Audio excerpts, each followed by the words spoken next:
እያደጉ መሄድ ማለት ነው። ወደ ክርስቶስ ሙላት እያደጉ መሄድ ነው። ሌላ ትርጉም የለውም። መቀደስ ማለት መኮሳተር ማለት አይደለም። የአንድ ሰሞን የአቋም መግለጫ አይደለም። እኔ ከዛሬ ጀምሮ ሲሪየስ እቀደሳለሁ፣ አሁን ሳበዛሁት፣ በዚህ አዲስ ዓመት ከመስከረም 1 ጀምሮ እንደውም ቃል ለሰማይ ቃል ለምድር ከዛሬ ጀምሮ እቀደሳለሁ። ሲሪየስ ነው መሆነው፣ አልስቅም። እህቶችን ሳይ እንዲዞሬ ነው የምሄደው። ወንድሞች በዋሉበት አልውልም። ሌሊት 7 ሰዓት ተነስቼ ጸልያለሁ እና ደግሞ እንዳይጠፋኝ የጸሎቱ ሰዓቴ አላርም ሞላለሁ። አልጋዬ መኝታ ፊት ለፊት ላይ እንደዚህ የሚል ስለጥፋለሁ፣ ዛሬ ጸልየዋልን የሚል ቃም ሲሪየስ። 3 አይነት የመጽሐፍ ቅዱስ አይነቶች ገዛለሁ፣ መዝገበ ቃላት ገዛለሁ። ሲሪየስ የሆነች እህትና የሆነ ወንድም ቸርች ግቢ ውስጥ ቆሞ ካዩ ገስጻለሁ። ምንድን የምትሰሩት እዚህ አትገቡም ብዬ። እነዚህ ሁሉ የአቋም መግለጫዎች መቀደስ አይደሉም። ምኞቱ ጥሩ ነው፣ ግን በሐሳብ የሳልነው ቅድስና ውስጥ ነው እሱ የሚያስገባል። እና በሐሳብ የሳልነው መቀደስ ደግሞ በእግዚአብሔር ዓለም ውስጥ የሌለ ስለሆነ እንደው የአንድ ሰሞን ተንሳፋፊ አድርጎን ነው የሚቀረው። ድሮ በነበርንበት እምነት እንደዛ ስለሞከርን በእኛ የሳልነው መቀደስ አለና ባዶ እግር ጫማ ወለቅን ለሳምንት። ከዛሬ ጀምሮ ባዶ እግሬን ነው የምሄደው ምናምን መቃብር ቤት ነው የምናድረው። ከዛ በኋላ መጀመሪያ ይሄን ሐሳብ ያመጣው ልጅ ከሳምንት በኋላ በስሊፐር መጣ። እግሩን ጠጠር ሲበሳው አልቻለም፣ የከተማ ልጅ ስለሆነ። አየንና እኛም ተከተልና ወጣ። እኛም ሰፈር እንደዛ አለ። አንዳንድ ሰው ደህና ሰላም ሲል ሲጫወት የዋለ የት ቦታ እንደሆነ ደርሶ ይመጣል፣ ወይ እጅ ጭነውበት ይሆናል። ደርሶ ቁንን ይላል። ሰላም ነህ? ጌታ ይባረክ፣ እግዚአብሔር ይመስገን። እዚህ ውስጥ ገብቶ ይስማሃል፣ ትበረታለህ። እስኪነቀል ይላል። ምን እየሆነ ነው? እየተቀደሰ ነው ብራዘር። ቅድም ያልኳችሁን ነገሮች ሁሉ ያደርጋል። እዛ የእህቶች እንትን አለ ጸልይልን ብለዋል ምናምን። እኔ ሴቶች ጋር ነው በቃ። እንደውም እንደሱ አይነቱን ሰው አታምነው።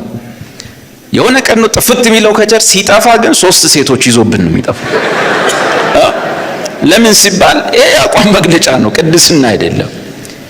መቀደስ የአንድ ቀን በቅጽበት የሚፈጸም የአቋም መግለጫ አይደለም። መጽደቅ ላይ ግን እግዚአብሔር አቋም ስላለው አቋም ቢወስድ ልክ ነው፣ አጽድቆናል። የቅጽበት ውሳኔ ነው፣ ቅጽበታዊ ነው፣ ዴክላሬሽን ነው። አውጇል፣ ወስኗል። በክርስቶስ ያሉትን ሁሉ ምን አድርጓል? ጻድቅ ናቸው ብሏል። መቀደስ የአንድ ቅጽበት ውሳኔ አይደለም፣ ክርስቶስን ወደ መምሰል ማደግ ነው። መዳናችንን ኦልሬዲ ድነናል፣ ጸድቀናል። ለመዳን ሳይሆን መዳናችንን አንዋጅም፣ ተዋሽተናል። መዋጀታችንን መተግበር አፕሊኬሽን ነው ማለት ነው፣ መለማመድ ነው።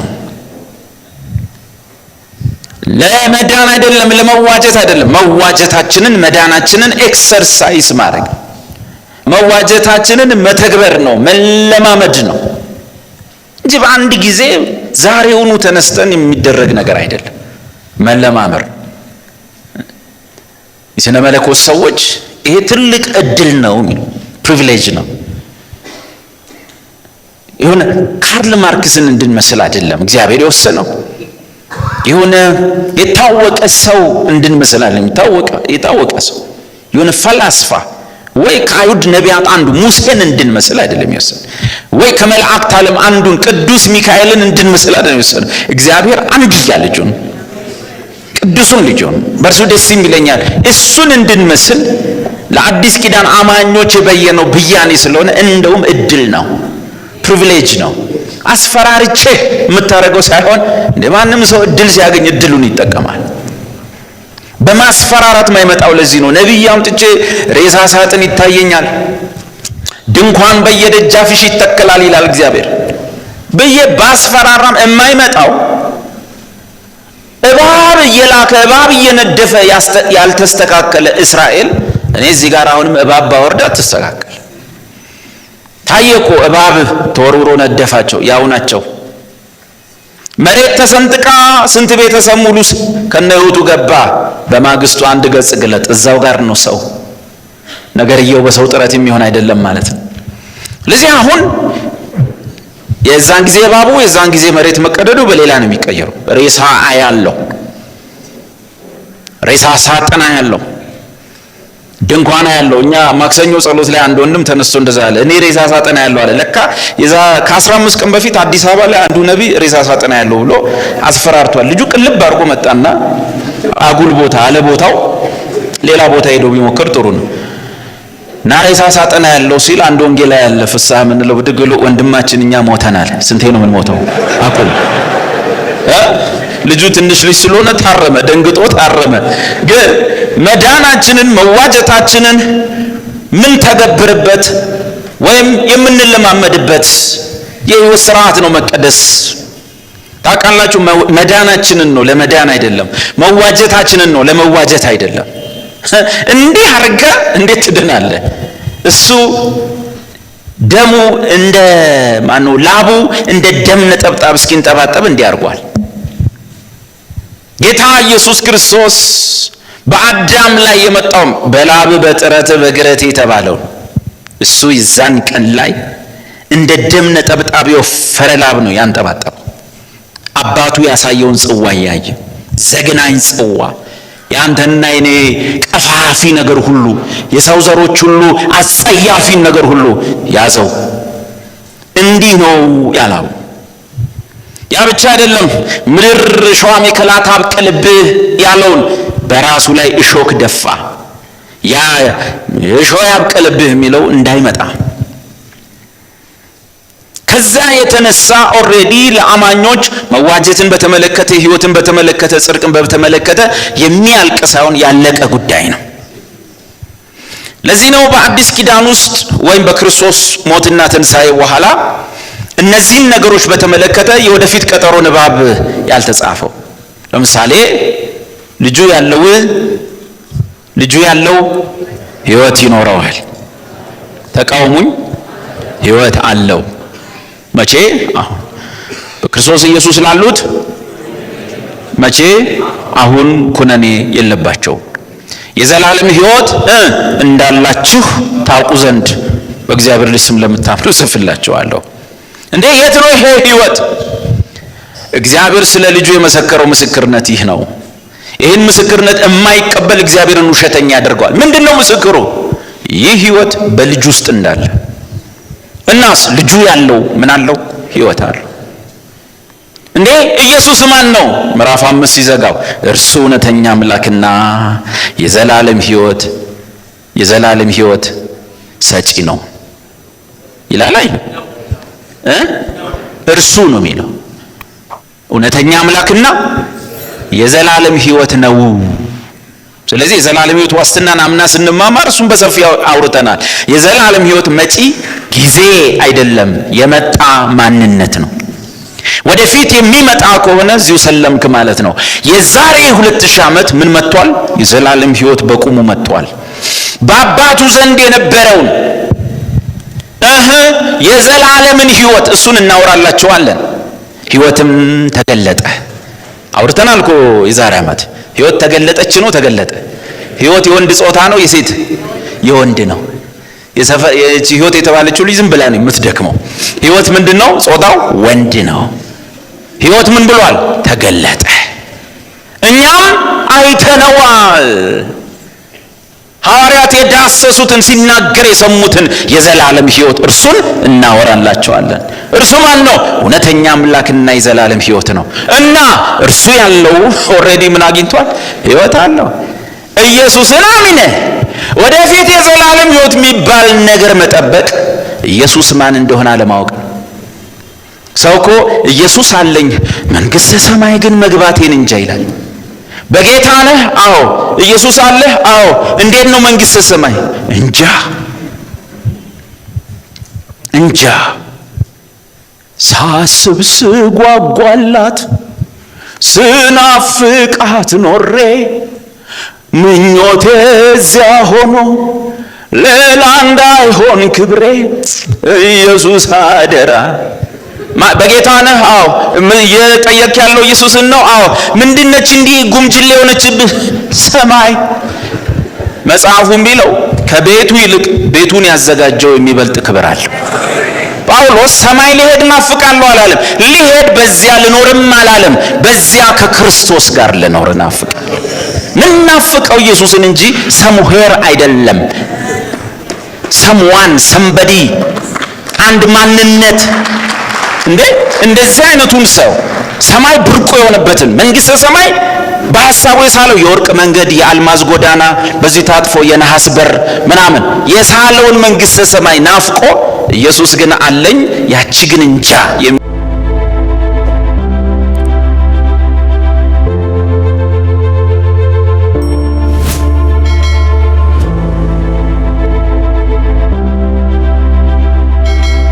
ግን አለኝ ያቺ ግን እንጃ የሚልን ሰው እንዴት አድርጎ መቅጣት መሰላችሁ? የሳለው አይነት መንግሥተ ሰማያት ውስጥ ከቶ ኢየሱስን ግን እዛ እንዳይሆን ማድረግ። ሰውየው በወርቅ መንገድ፣ በአልማዝ ጎዳና፣ በነሐስ በር ምናምን በኩል ይለፍ ቢዞር ግን ኢየሱስ የለም። መንግሥተ ሰማይ ነው፣ ይሄ ሲኦል ነው። ቅጣት ይሉሃል። ኢየሱስ በሌለበት ቆንጆ ስፍራ መዋል ነው። ስለዚህ ቆንጆ ነገር አምሯችሁ፣ ቆንጆ ሰምቲንግ አምሯችሁ ያን ሰሟን ያን ፐርሰን የዘላለም ሕይወት ጊዜ መስሏችሁ የዘላለም ሕይወት ፐርሰን መሆኑን ከሳታችሁ ትልቁን ክርስትና አጣ ነው። እግዚአብሔር ስለ ልጁ የመሰከረው የዘላለም ሕይወት የሚመጣ መጪ ጊዜ ዝም ብሎ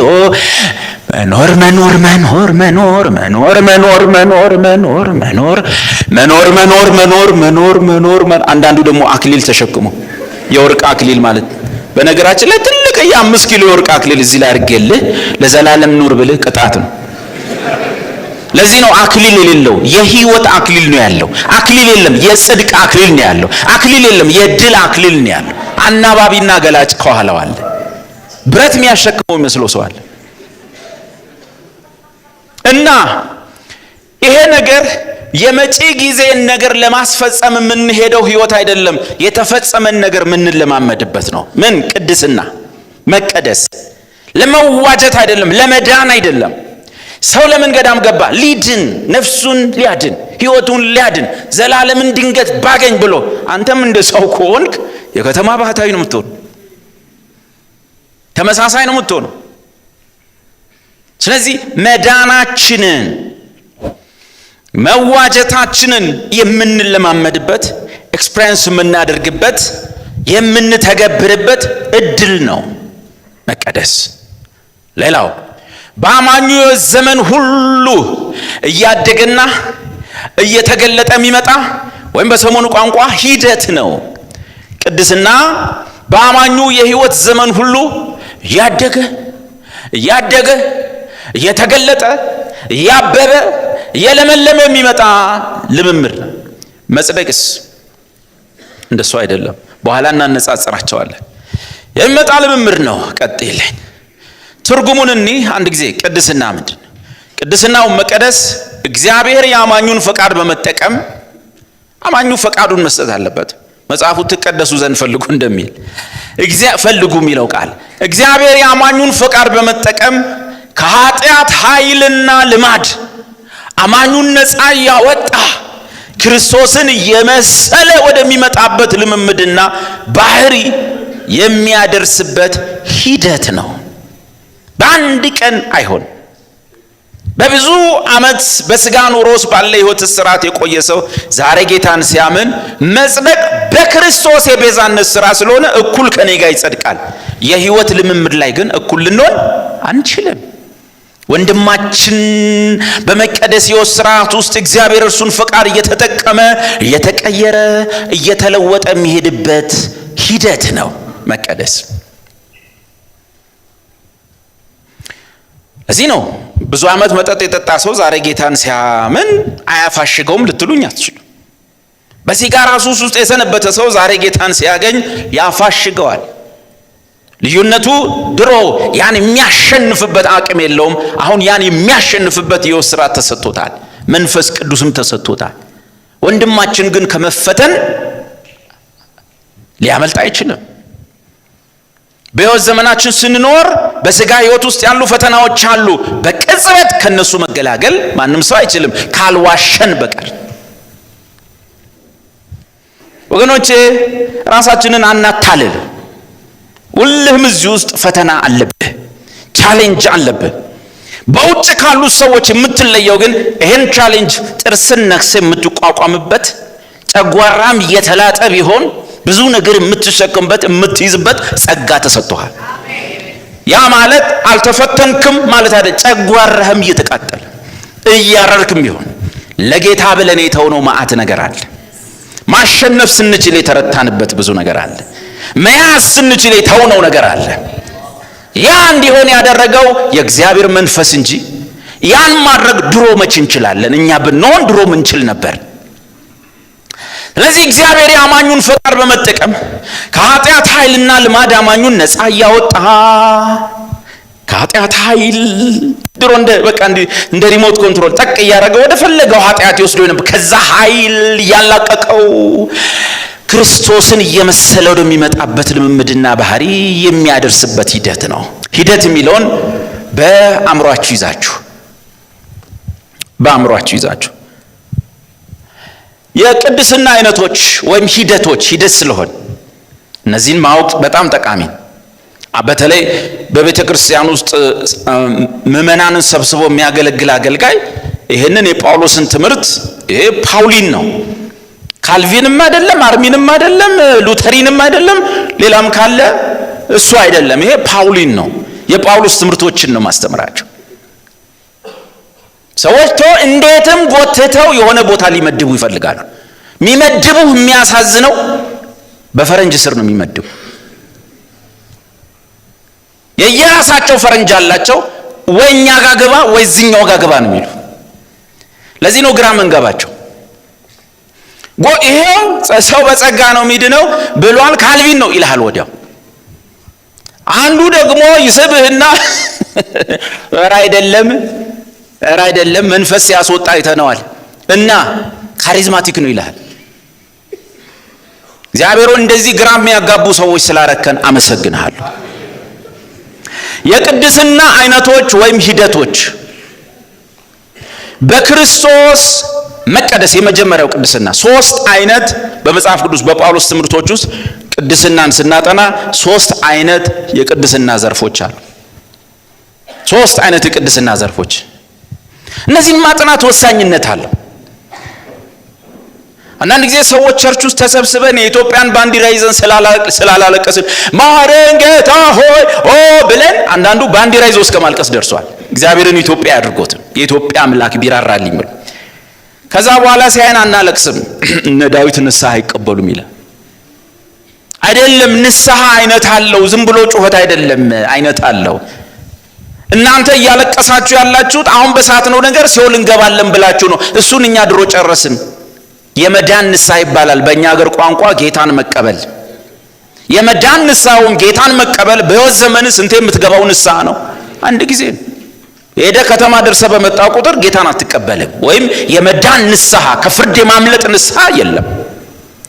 የቸርች ውስጥ ሆኖ እንጦሮጦስ እንደሚገቡ ሲኦል እንደሚገቡ እያሰቡ መላቀስ ጤናማ አይደለም።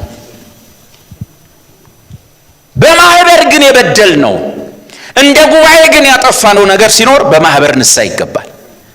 የግል ኃጢአት ሲኖር ግን እሁድ ጠብቀ ነው እንደ ንስሐ የምትመገባው። ሰኞ በደልክ እዛ መርካቶ ላይ፣ ማክሰኞ እዛ ፒያሳ ላይ በደልክ፣ እስከ እሁድ ቀጠሮ ጤናማ አይደለም። እሁድ ጠዋት መጥቶ እስቲ ያስቡ ሰኞ የተነበራችሁ ሁለቱም ሰኞ ከታክሲ ረዳት ጋር ተጣልቼ ማክሰኞ የተነበራችሁ ማክሰኞ የተነበርኩ ማክሰኞ ካለቃዬ ጋር የተጣላሁት በኢየሱስ ስም እግዚአብሔር ይቅር በል። ሮብ የተነበራችሁ እዛው ጨርሱ እንጂ በግል የሰራውን በግል ጨርስ። ቸርች መጥተህ አይደለም። እኔ ማውቀው መጽሐፍ ቅዱስ ውስጥ እሁድ ሰው ወደ ቸርች የሚመጣበት ጥቅስ ተጽፏል። ሐዋርያት ሥራ ምዕራፍ 20 ላይ የሐዋርያትን ትምህርት ለመማርና ወይንም እንጀራውን ለመቁረስ ይመጡ ነበር ነው የሚለው። ለምን? የግል ኃጢአት እዛን መጨ በማህበር ስትበድል ደግሞ እንደ ቆሮንቶስ በማህበር ንስሐ ይገባል እንዴ? በቁጣ ላይ ፀሐይ ግባ ተብሏል። በቁጣ ላይ እሁድ አይምጣ ነው እንዴ? እሁድ የኛ ሲከፋ በቁጣ ላይ መስከረም አይግባ ይመስላል። ጳጉሜ 1 እስከ 5 ነው ንስሐ መንገባው። አመት ሙሉ የዘጋውን ሰው አመት ሙሉ ቂም የቋጠርክበትን ጳጉሜ ሲመጣ ወንድም አለም የይቅርታና የሳምንት ምንድነው ይሄ? በቁጣችሁ ላይ መስከረም አይግባ። መጽሐፉ ፀሐይ ግባ ነው። ለምን? ኢየሱስ 24 ሰዓት ያገለግላል። ሊቀ ካህናቱ አይደክመው አይሰለቸው፣ እጁን አትደግፍለት እንደ ሙሴ። በዛው ቅጽ ኦ ጂሰስ ሶሪ አሁን ለዚህ የሚሆን ጸጋ ስጠኝ። ስሬት አይደለም፣ ስሬት አልቋል። ለዚህኛውም ሞቷል ኢየሱስ። አሁን የሚያስፈልገን ከዚህ ሞጣበት ጸጋና ምሕረት ነው። ሜርሲ ማለት አቅም፣ የእግዚአብሔር ችሎታ በአንተ ሕይወት ሲገለጥ ማለት ስሬት አይደለም። ምሕረትና ጸጋን እንድንቀበል ወደ ጸጋው ዙፋን በእምነት እንቅረብ። ሲኦል እያሰበ ከሚያለቅስ ክርስቲያን ጋር አብረ ማልቀስ ንስሐ እንዳይመስል ደም መርገጥ ነው። ጂማ ላይ ባለ አንድ ትልቅ ቤተክርስቲያን ውስጥ እናቶች ተሰብስበው ያለቅሳሉ እያሉ ፈረንጇ ጠየቀች። ምን ሆና ነው የሚያለቅሱት አለች ሚሽነሪዋ። ቸርቻቸው ፈረንጅ ሁሌ ይመጣል እና ምን ሆነው ነው የሚያለቅሱት አለች። ያው ምንድን የሚሉት በቃ በዚህ ዘመን ማን ይድናል እንደወቃው ለታይዘን ሲኦል ልንገባ ነው ብሎ ነው የሚያለቅሱ እናቶች። እዛ ሰፈር ያለው እግዚኦ አበስ ገበርኩ ምናምን ይለዋል። እሱን እዚህ ዘመናዊ ታረገዋል።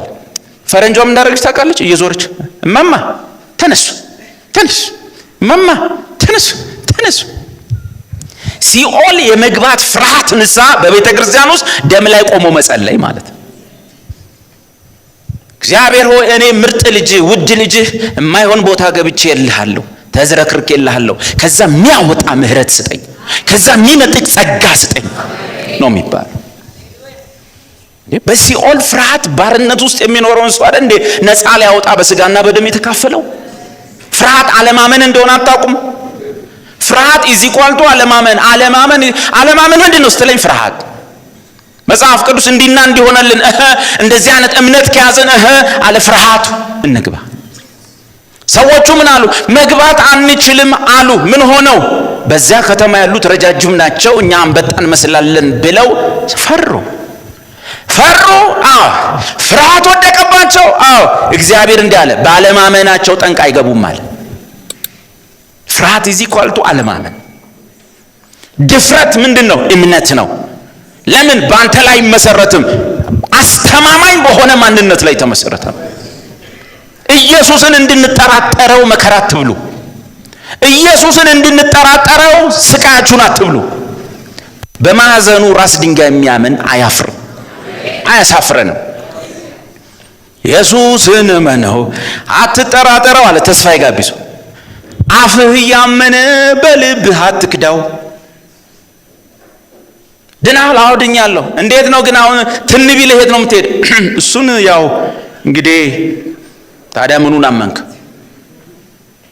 የቅድስና አይነቶች መጽሐፍ ቅዱስ ውስጥ በጳውሎስ ትምህርት ስናያቸው 3 አይነት ናቸው። አንደኛው በክርስቶስ የተቀደስነው መቀደስ ወይንም ፖዚሽናል ሳንቲፊኬሽን የሚባለው ነው። ፖዚሽን የሚለው ቃል በክርስትና ውስጥ ወሳኝ ቃል ነው። ፖዚሽናል ሳንቲፊኬሽን ማለት በክርስቶስ ስፍራ ላይ እግዚአብሔር አይቶ የቆጠረልን ማለት ነው። ይሰማል? እሱ የኛን ስፍራ ሲይዝ እግዚአብሔር ቤተክርስቲያንን የእርሱን ስፍራ ላይ ሆኖ ያየበት ቦታ ማለት ነው። ስለዚህ በስፍራ መቀደስ ወይም የስፍራ ቅድስና ወይንም በክርስቶስ የተገኘ መቀደስ ይባላል። የመጀመሪያው ፖዚሽናል ሳንክቲፊኬሽን የሚባለው እያንዳንዱ አማኝ ምን ማለት ነው? ፖዚሽናል ሳንክቲፊኬሽን እያንዳንዱ አማኝ በዳነበት ቅጽበት ኢየሱስ ክርስቶስን የእግዚአብሔር ልጅ ነው ብሎ ባመነበትና ከሞት ወረት በተሻገረባት ቅጽበት የክርስቶስ ጽድቅና ቅድስና በእርሱ ውስጥ ሆኖ ተቆጥሮለታል። ትላንት ያየነው ኢምፒዩትድ ራይቸስነስ የእግዚአብሔር ጽድቅ በአማኝ ውስጥ ኢምፒዩት ተደርጓል። ከዛ ኢምፒዩት የተነሳ በኢየሱስ ክርስቶስ ቦታ ላይ ሆኖ እንደሚታይ ሰው ያ ሰው ቅዱስ ነው። ያን ሰው እርኩስ ብሎ መጥራት ነውር ነው። ቅድም አንድ እንደዚህ ያየው ፌስቡክ ላይ አንድ ጎበዝ አስተማሪ ማን እንደሆነ አላወኩም፣ ባቀው ደስ ይለኛል። እያስተማረ ነበር። አማኞችን እርኩስ ኃጢአተኞች ብሎ መጥራት ኃጢአት ነው እያለ የሚያስተምር። እግዚአብሔር ይመስገን ዘመን መጣ። እያንዳንዱ አማኝ በዳነበት ቅጽበት በክርስቶስ ቦታ ላይ ከመቆሙ የተነሳ በዚያ ስፍራ ላይ የተቆጠረለት መቀደስ ነው። አንደኛው ይሄ ምን ይባላል? በስፍራ ወይም የስፍራ ቅድስና ወይም በክርስቶስ መቀደስ ወይም ፖዚሽናል ሳንክቲፊኬሽን። ሁለተኛው እናብራራዋለን በኋላ። ሁለተኛው የምንለማመደው ወይም የምንፈጽመው ቅድስና ሲሆን እሱ ኤክስፔሪንሻል ሳንክቲፊኬሽን ነው። ኤክስፔሪንስ እናውቃለን። ድናችኋልና ወደ መዳናችሁ ግብ አምሩ የሚለው ወይም ደግሞ በድሮ ትርጉም የነፍሳችሁን መዳን ፈጽሙ ይለው ነው። እሱን ማብራራት ይኖርብናል። መዳናችሁን ፈጽሙት ምን ማለት ነው? ፈጽሙና ዳኑ ነው ወይስ መዳናችሁን ፈጽሙት? መዳናችሁን ፈጽሙ ምን ማለት ነው? አቤት ያው ቃል ጥሩ አድርጎ ጽፎታል። ደህንነትን ስላገኛችሁ ወደ ደህንነታችሁ ግብ ደግሞ አምሩ። ለመዳን ሳይሆን መዳናችሁን፣ አሁን ዳናችሁ ድናችኋል፣ አሁን መዳናችሁን ፈጽሙት የሰሜን ቋንቋ ነው። ምን ማለት ነው? መዳናችሁን ኤክሰርሳይዝ አድርጉት። እንግሊዘኛው መዳናችሁን ወርክ አውት አድርጉት። ወርክ አውት ማለት ምንድን ነው? ኤክሰርሳይዝ ማድረግ። ባጭሩ ምንድን ነው? ዶክተር ሆነሃል፣ ተመርቀሃል፣ አሁን ወደ ስራ ግባ እንጂ ዶክተር ለመሆን ስቴቶስኮፕ ይዘህ እስቲ ሞክር አይባልም። ምንም የማያውቅ ሲቪልን ሰው ክላሽ ሰጥተው በቃ በዚህ ክላሽ ወታደር ለመሆን ሞክር። የብዙ ሰው ትርጉም እንደዛ አድርገው ነው የሚተረጉሙት። ምንም ውትድርና ላልተማረ ሰው ክላሽ ሰጥቶ በል እንግዲህ 50 አለቃ አቤት ሂድ አይባልም። ወታደር አድርገው አሰልጥነው ስጨርስ ምን ትላለህ? ወታደርነትን አሁን ፈጽመው። ዶክተር አድርገህ ስጨርሰው አሁን ሐኪም ነህ፣ ሐኪምነትን ፈጽመው። በአማርኛውም እንደዛው ነው የተጻፈው። ከላይ ድናችኋል ነው፣ ከዛስ መዳናችሁን አሁን ምን አድርጉት? ፈጽሙት። ያው ቃል ጥሩ አድርገዋለች። ደህንነትን ስላገኛችሁ አሁን ደግሞ ወደ ደህንነታችሁ ግብ አምሩ። የደህንነታችን ግብ ማንን መምሰል ነው? ክርስቶስን እየመሰሉ መምጣት። ምን ይባላል እሱ? የምንለማመደው ወይም የምንፈጽመው ኤክሰርሳይዝ የምናደርገው ወርክአውት የምናደርገው ቅድስና ግን